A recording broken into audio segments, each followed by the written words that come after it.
Welcome to another edition of SIBN Atlanta, on location in Rockdale County.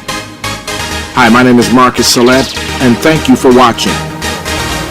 Thank you so much for joining us for SIBN Atlanta. We're here in Conyers, Georgia, Rockdale County, for the Think Under Fire seminar, workshop, and so much more, where young people, parents, get a chance to hear from law enforcement and understand how to engage them in a safe and secure manner. Hello, this is Hambrick, and I'm a sergeant with the City of Conyers Police Department, and I'm the founder of this great initiative, T.U.F, Thinking Under Fire.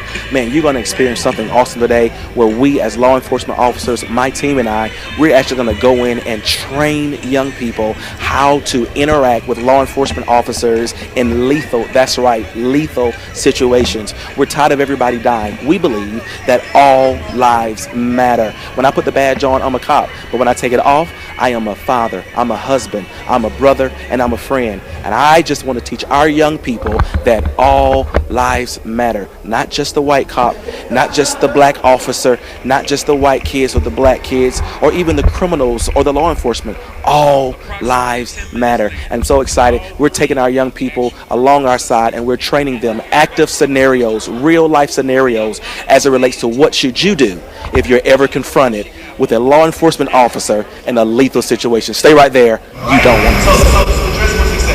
Okay, behavior reflection from friends, we talked about that. Behavior inspired by music, we talked about that. Behavior inspired by TV.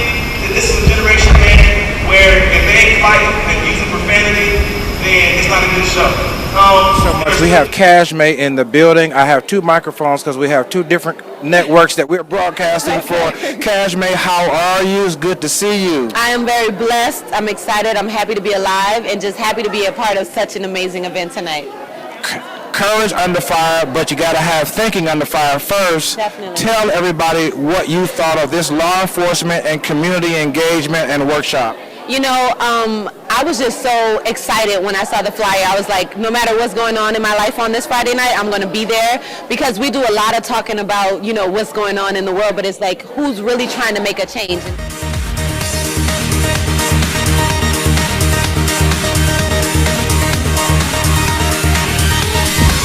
Hey, if you want to see T.U.F come to your community, you want to see T.U.F come to your boys club, you want to see T.U.F come to your high school, to your church, I just want you to follow that information down on the screen, and we will be so happy to come and share this wonderful initiative to you. We look forward to seeing you very soon.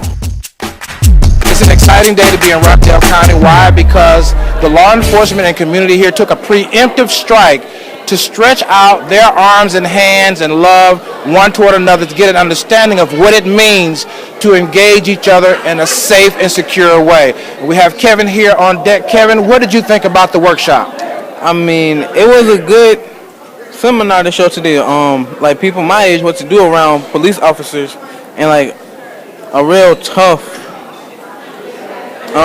scenario.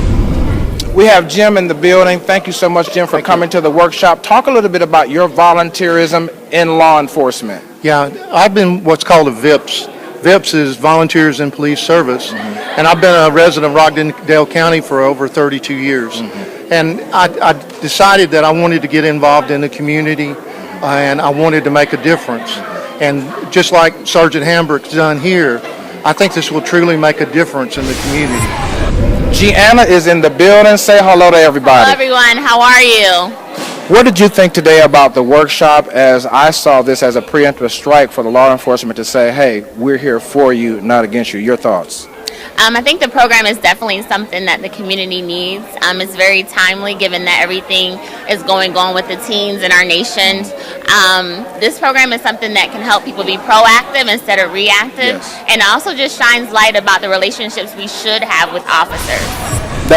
Hi, this is Sergeant Hambrick, and I just want to share with you a wonderful tool to get your youth to be able to engage with law enforcement so that they can remain safe in lethal confrontations. One of the principles that we teach here at T.U.F is simply this: comply. Comply. When you comply, you just do what the officer says to do. No matter whether you're right or you're wrong or you're justified or not, just comply. It'll save your life. Ernest, talk a little bit about how you felt when you saw the law enforcement line and all of those people shaking hands and hugs. I've never seen it. I've never seen that before.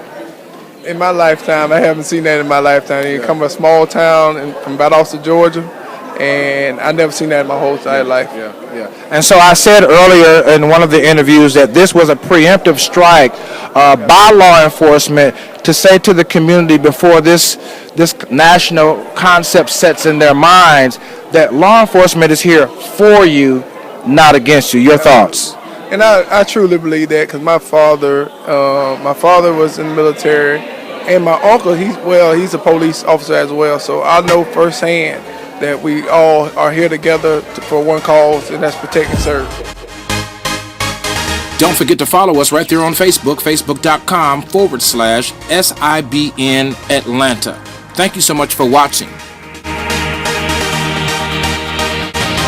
Lee is a high school graduate. Lee, talk a little bit about what this seminar meant to you.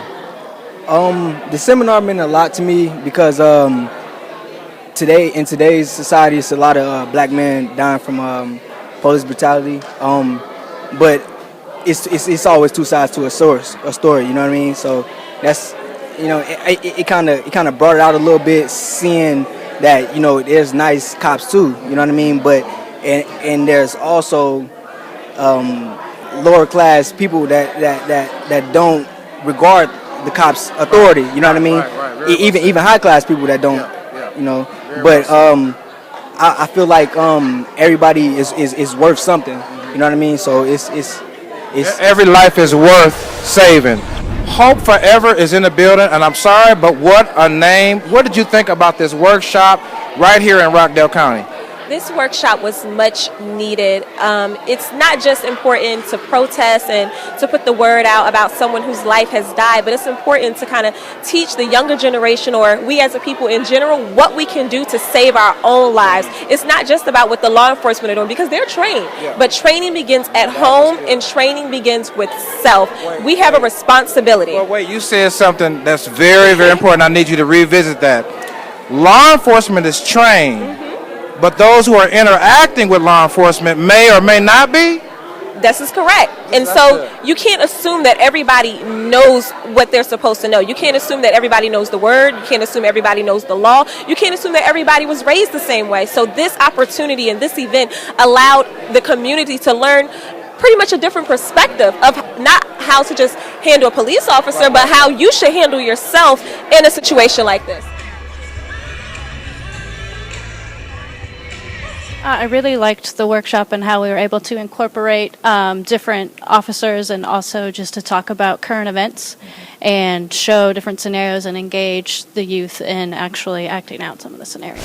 And to see how Corey Hambrick, Officer Sergeant Corey Hambrick and T.U.F has able to do this and put their own spin on it, because they come from the actual law enforcement demographic. They do this on a day-to-day basis, loving on people, serving, protecting people, and also oftentimes being misunderstood. But I like that he was transparent. He said, listen, it's even some guys on my force that don't make the best decision. One of the things that I'm taking away from this is that people need to understand law enforcement have a multiplicity of things to do in a split decision. Talk about it. Well, and that's what people need to understand. When we arrive on a situation, we normally arrive on information that sometimes is basic information. And then when they arrive, the situation can change dramatically. And that's the part that people don't understand. But more importantly, they don't understand the process of that and the steps that we have to take and what we can and we can't do. And that's why this program is so important, to begin to start educating people. One of the things I've noticed about this particular program and this question that you asked is, out of all the things that I have attended as a sheriff, since the shootings, this has been one of the most informative and best events that I have ever attended. And believe it or not, you guys did tonight what parents should be doing at home. Yes. The art of touch, appropriate touch, the art of communication, and engaging. Yes. You guys did tonight what parents need to do at home. Yes. And this study said that a child that is not touched or engaged or communicate with appropriately becomes cold, callous, and violent. It influences behavior. So wrap it up for those parents who are watching this. what can they do along with this information to start engaging their kids? This is my beautiful wife, and we parent two young ladies. One name is Mariah and one name is Chloe, and we talk and we engage every single night on how we want our young ladies to grow up to be wonderful citizens of this community. And I just believe what parents can do is just sit down and have a non-threatening conversation with your children. You know, you will be amazed at what you can get out of your kids by just talking to them. Yeah, we know they're on their cell phone. We know they're tweeting. We know they're Facebooking. We know they're Instagramming. We know that. But every now and then in our home, we take that away from them. We say, listen, how are you doing? What's going on? We have a 1-year-old. She's about to turn 2. And when we come in the house, man, she runs to me and she says, hey, Daddy. And I stop what I'm doing. I put my belt down. I put my badge down. And I say, Chloe, tell me about your day. And my wife is happy. And we all just engage. So my answer to that question would be, it's not complicated. It's really simplex. You know, I told him today, you know, and to wrap it up, I said, listen, what you need to do is you need to get a fake name and friend your child on Facebook.